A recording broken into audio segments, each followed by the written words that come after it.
क्या आप जानते हैं कि रावण ने एक बार शनिदेव को ही कैद कर लिया था।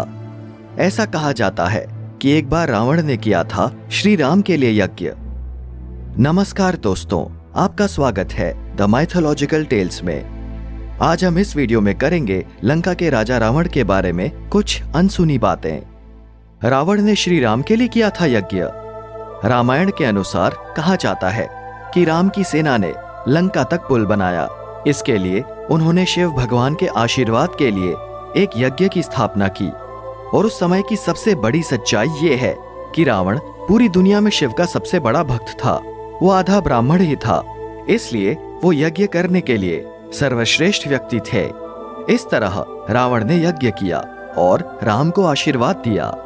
साथ ही साथ ये जानकर भी आप आश्चर्यचकित रह जाएंगे, जब वो मर रहा था राम ने लक्ष्मण को रावण के पास बैठकर राज्य कला और कूटनीति में महत्वपूर्ण सबक सीखने को कहा, क्योंकि ऐसा माना जाता है कि रावण उस समय के सबसे बड़े विद्वान थे।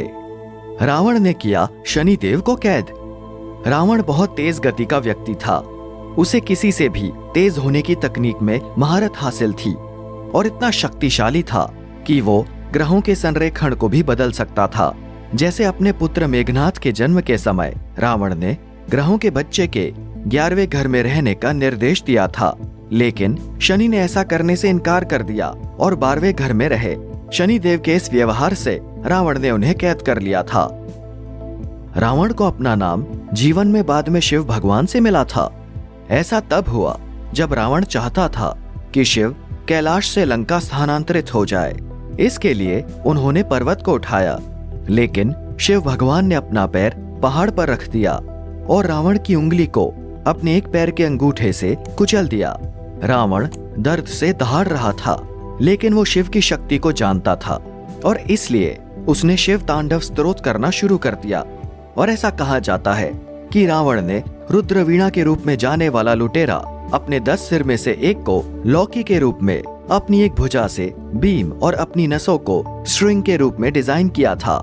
ये देखकर भगवान शिव प्रभावित हुए और उन्होंने उसका नाम रावण रखा, जो जोर से दहाड़ता है। रावण का पुष्पक विमान। पुष्पक विमान एक ऐसा विमान था जिसमें केवल कुछ ही इसमें महारत हासिल कर सकते थे और रावण ने इसे अपने दम पर नियंत्रित करना सीखा। रावण के पास ऐसे कई हवाई जहाज थे और उतरने के लिए हवाई अड्डे भी थे।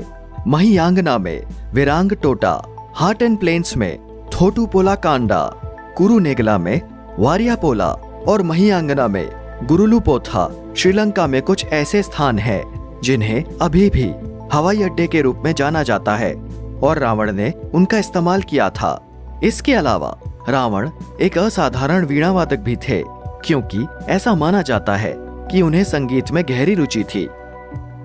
कुंभकर्ण और रावण विष्णु के द्वारपाल के अवतार थे। जया और विजया स्वर्गीय निवास वैकुंठ में भगवान विष्णु के द्वारपाल थे।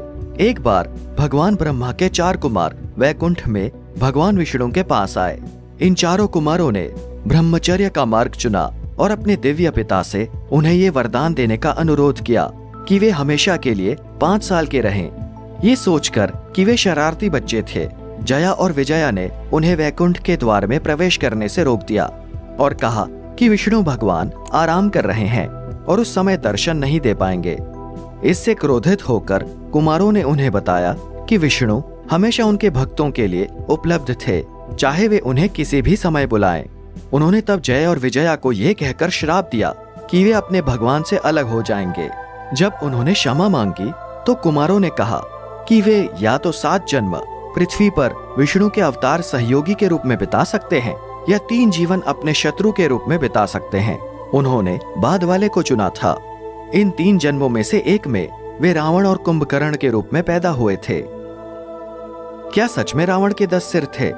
रामायण में कुछ संस्करणों के अनुसार रावण के 10 सिर नहीं थे, लेकिन ऐसा इसलिए दिखाई दिया क्योंकि उनकी मां ने रावण को 9 मोतियों का हार दिया था, जो किसी भी पर्यवेक्षक के लिए एक ऑप्टिकल भ्रम का कारण बनता है।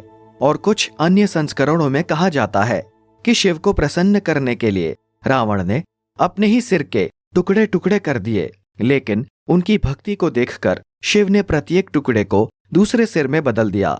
दोस्तों, आज के लिए सिर्फ इतना ही। ऐसी और रोचक वीडियो के लिए देखते रहिए द माइथोलॉजिकल टेल्स।